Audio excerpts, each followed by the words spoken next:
खबरों में बने रहने के लिए बेल आइकन दबाइए और हाँ, फर्स्ट इंडिया को सब्सक्राइब जरूर।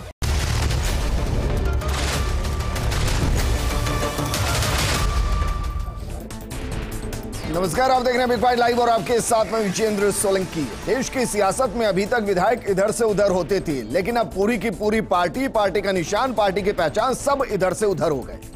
शिवसेना, जिसके नाम से पूरे उत्तर भारत में बाला साहेब की याद आती थी, उस बाला साहेब ठाकरे की शिवसेना अब एकनाथ शिंदे की शिवसेना हो गई। 1966 में जब बाला साहेब ने शिवसेना बनाई थी तो कहा गया था कि कभी सत्ता में भागीदारी नहीं होगी और वो अंतिम वक्त तक सत्ता से दूर रहे।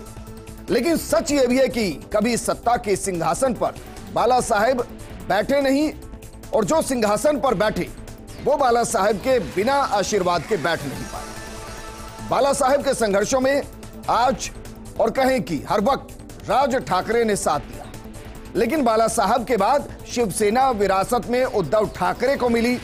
विरासत मिले तो सियासत में सपने देखे गए। शिवसेना की रीति नीति को तोड़ा गया और जिस कांग्रेस के खिलाफ शिवसेना हमेशा खड़ी रही, उसी के साथ शिवसेना को जोड़ा गया और सत्ता के सिंहासन पर भी ठाकरे परिवार बैठ गया। यहां से शिवसेना में वो बिखराव आया जिसमें शिंदे गुट का जन्म हुआ और आज परिणाम यह है कि जिस ठाकरे परिवार की पहचान शिवसेना थी, आज वो शिवसेना और शिवसेना के तीर कमान सब शिंदे गुट के पास है और ठाकरे परिवार बाला साहेब की शिवसेना और पहचान गंवा चुका है। तो क्या तीर कमान से निकल चुका है? आज बात इसी मुद्दे पर।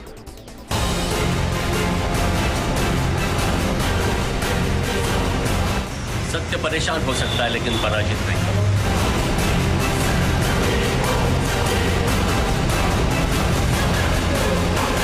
चुनाव आयोग पर हमें विश्वास नहीं।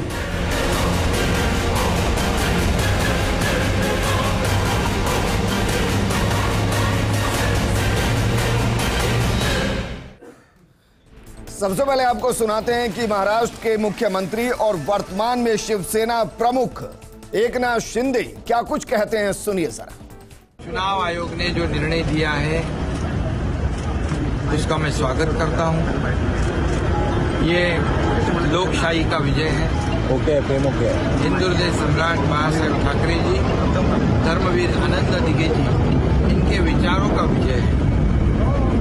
और मेरे साथ मैंने जो भूमिका ली, उसके साथ जो 50 विधायक और 13 सांसद, हजारों लाखों कार्यकर्ता, पदाधिकारी, शिव सैनिक, ये इनका विजय है और इसलिए मैं चुनाव आयोग को धन्यवाद देता हूं।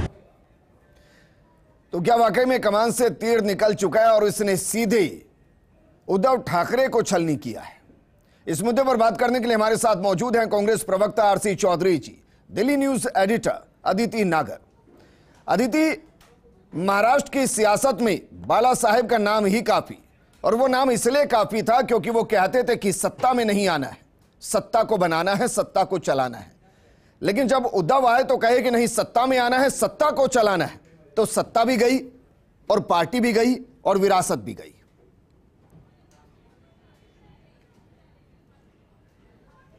राजनीति के पन्नों में आज का दिन एक बार फिर दर्ज होगा।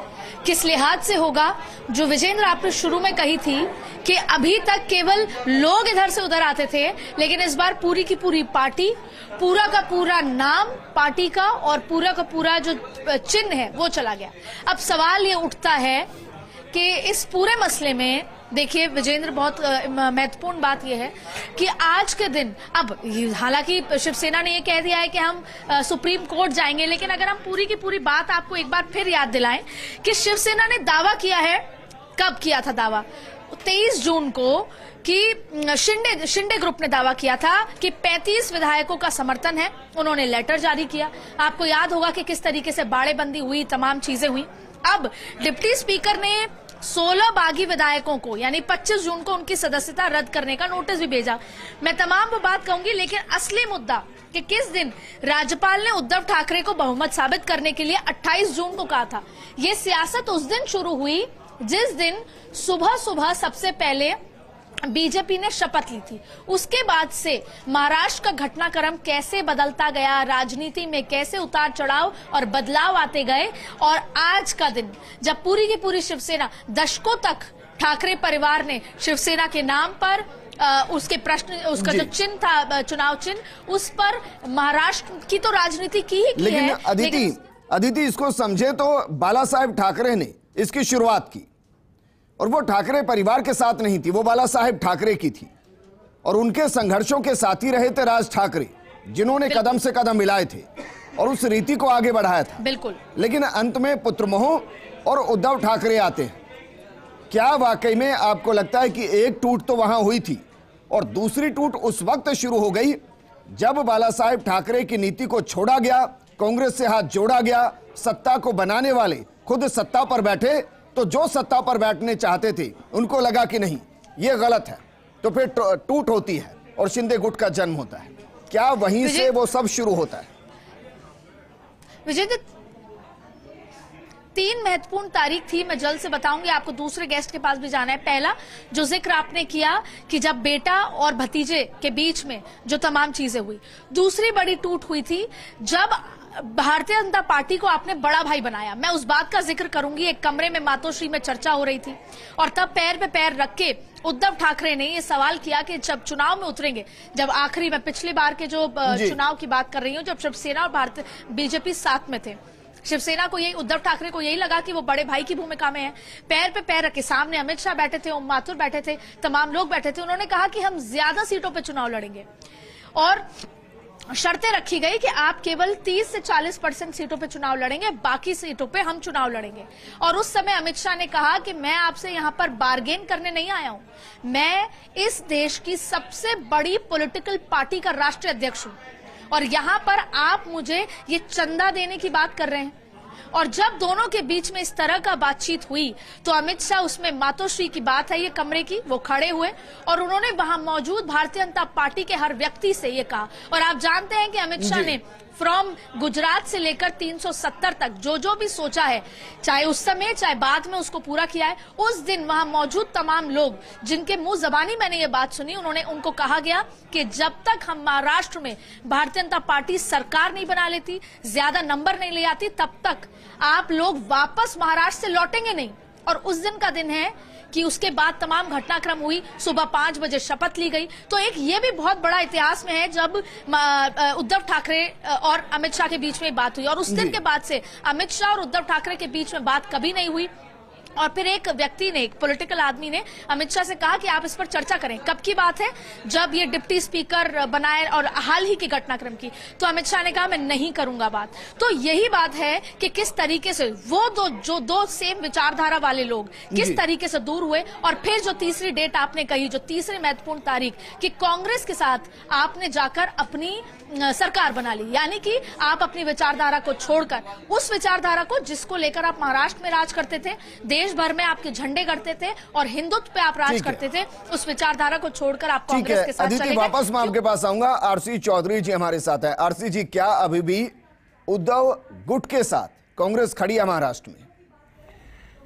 विजेंद्र, सबसे पहले मैं कहना चाहूंगा कि हम एक लोकतांत्रिक देश में रहते हैं और लोकतांत्रिक देश में लोकतांत्रिक संस्थान होते हैं, लोकतांत्रिक प्रक्रिया होती है, तमाम सब चीज़ें होती हैं। और लोकतंत्र के अंदर सबसे बड़ा जो जनादेश होता है वो जनता का होता है।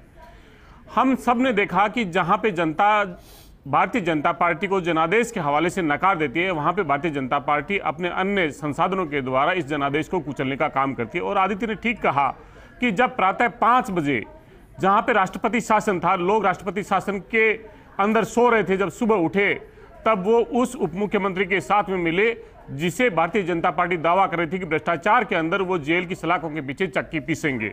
मैं बात कर रहा हूं एनसीपी के जो नेता बन गए थे।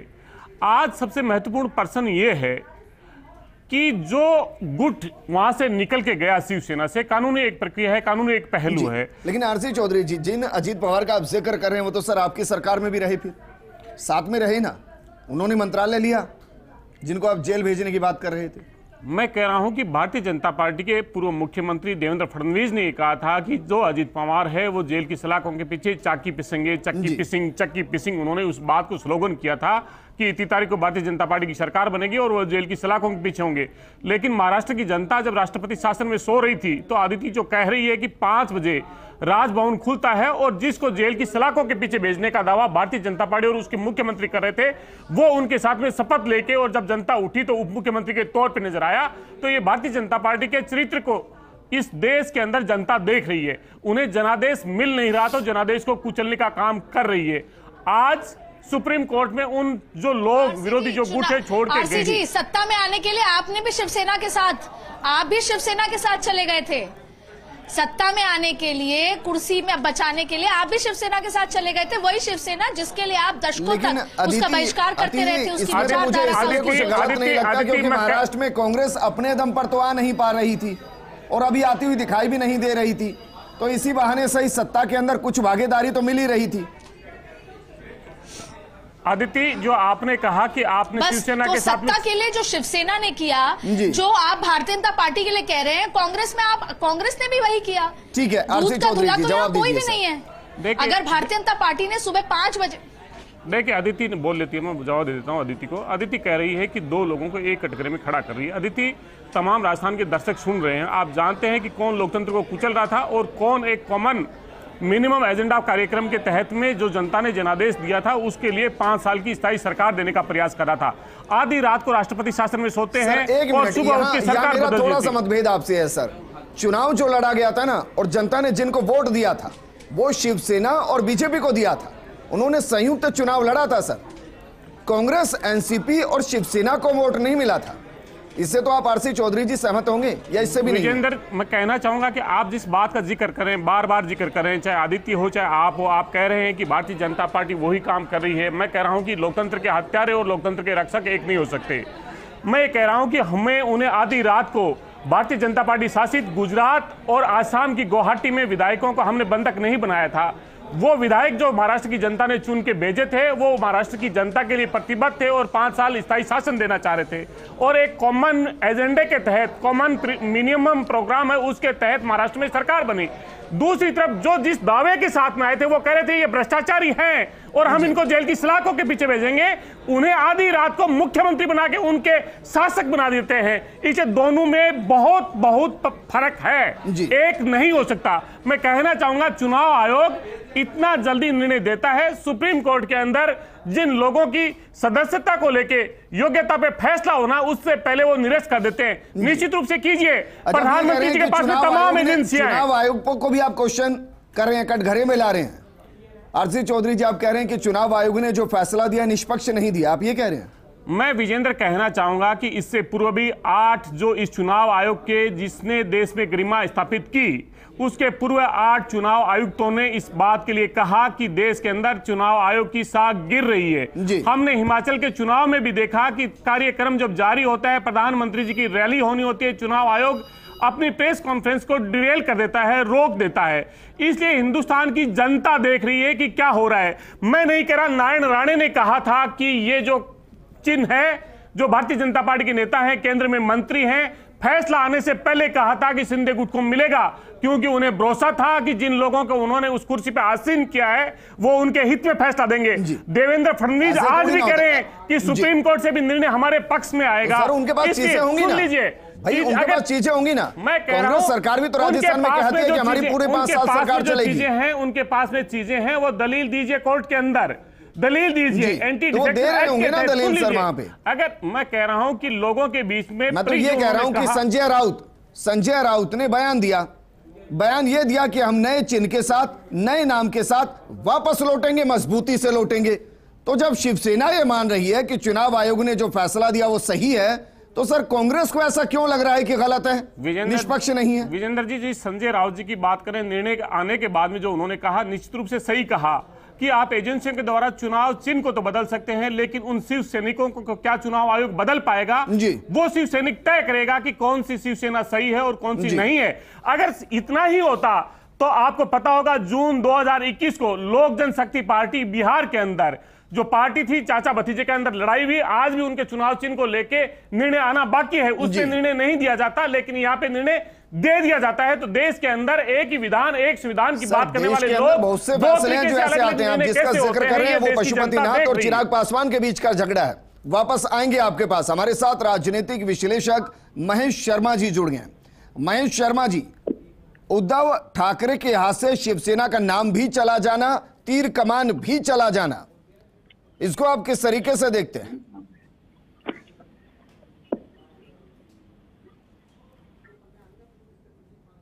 जो फैसला लिया है जी, तो उसमें तो कोई प्रश्न चिन्ह नहीं है। अगर किसी को आपत्ति है तो वो उसके लिए सुप्रीम कोर्ट का रास्ता भी खुला हुआ, ये तो रहा ही है। लेकिन जिस तरह से जो राजनीति जो पूरे देश भर में जो चल रही है, वो कहीं ना कहीं किसी बिंदु पे आने सोचने को बाध्य कर रही है कि हम लोकतंत्र को किस दिशा की ओर जा रहा है। जी, हमने दल बदल कानून भी लाए, ये भी किया। हम चुनाव से पहले कहा मतलब किन दलों से गठबंधन करते हैं, अचानक पाला बदल लेते हैं और दूसरे खेमे से। लेकिन सर ऐसा थोड़ी ना देश में पहली बार हो रहा है। आप जानते होंगे सर, यही मैं कांग्रेस में भी हुआ है। कांग्रेस आई का गठन किया गया था, पूरी कांग्रेस से ही था। मेरा सवाल सर इसके साथ आपसे यह भी है कि बाला साहेब ठाकरे, उनकी नीति थी कि सत्ता में नहीं आना है, हमें सत्ता को चलाना है, अपने इशारों पर चलाना है। क्या उद्धव ठाकरे ने सत्ता में आकर ये एक बड़ी गलती की जिसका खामियाजा भुगतना पड़ा कि शिवसेना भी गई, तीर कमान भी गई? हाँ, ये जो भी रहा हो, जब डिस्प्यूट का जब मामला होता है तो ऐसा ही, जैसे इससे पहले आप कांग्रेस का भी तो उदाहरण लीजिए। कांग्रेस में भी तो बैलों की जोड़ी थी, बैलों के बाद गाय बछड़ा था, गाय बछड़े के बाद में किया हाथ का चुनाव चिन्ह है। तो ये चुनाव चिन्ह मिलना और किसी को मान्यता देना चुनाव आयोग के अधिकार क्षेत्र में, वो किसे देता, सुनवाई करने के बाद देता सभी। एक तो ये बात बता दी, तर्क के आधार पर किया जाता है। इसमें आप किसी मतलब संवैधानिक संस्था पे कोई सवाल उठाते हैं तो वो नहीं होना चाहिए। अब रहा मैं जो जिस बारे में बात कर रहा था कि हम लोकतंत्र को किस दिशा में लेके जा रहे हैं, ये सभी राजनीतिक दलों को सोचने का विषय है। चाहे वो भाजपा हो, चाहे कांग्रेस हो, चाहे जो भी है, जो भी अवसर मिलता है जिसको अपने हिसाब से, अपनी परिस्थितियों के हिसाब से उसको बनाने की कोशिश करते हैं। ये ऐसा नहीं होना चाहिए। इस देश को अगर मतलब क्या होता है ना, जब आज की स्थिति में जब हमारी विश्व में एक विश्व गुरु की पहचान हो रही है या उनको सब माना जा रहा है, इसका वजूद माना जा रहा है, ऐसी सूरत में अगर लोकतांत्रिक संस्थाओं को या लोकतंत्र, लेकिन सर जो हो रहा है महेश जी, जो हो रहा है वो लोकतांत्रिक तरीके से ही तो हो रहा होगा। हाँ, यही मैं कह रहा हूँ ना, चुनाव आयोग भी एक स्वतंत्र है, लोकतंत्र का एक बड़ा। जी ठीक है सर, हमारे साथ बीजेपी नेता मदन प्रजापति जी जुड़ गए हैं।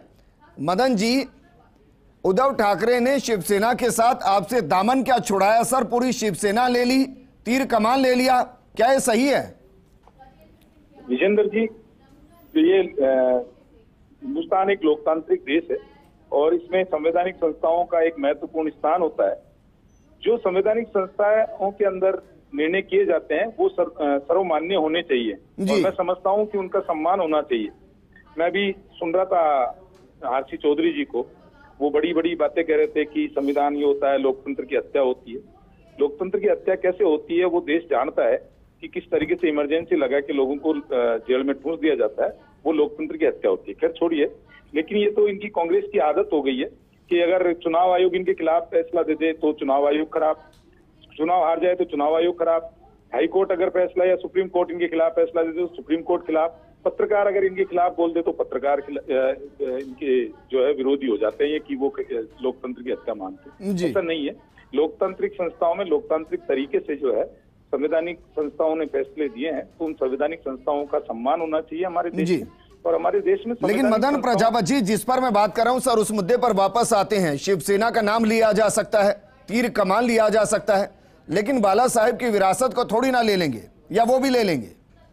देखिए, ये तो जो शिवसेना का जो मामला है, किस तरीके से जो चुनाव आयोग ने फैसला दिया है उसमें विधायक, सांसद और जो उसके कार्यकारिणी सदस्य होते हैं, पार्लियामेंट बोर्ड के जो सदस्य होते हैं, उनके हिसाब से पार्टियां जाती है।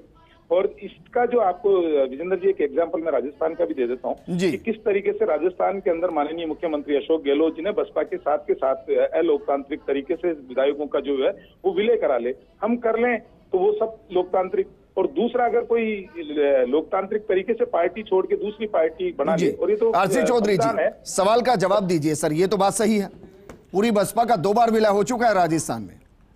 विजेंद्र, जो हाथी के निशान के साथ जीत कर आए, जिनके लिए मायावती ने रैलियां की, बाद में पता चला कि ना रैलियां काम आई ना हाथी का निशान काम आया, सब कांग्रेस के हाथ के साथ आ गए।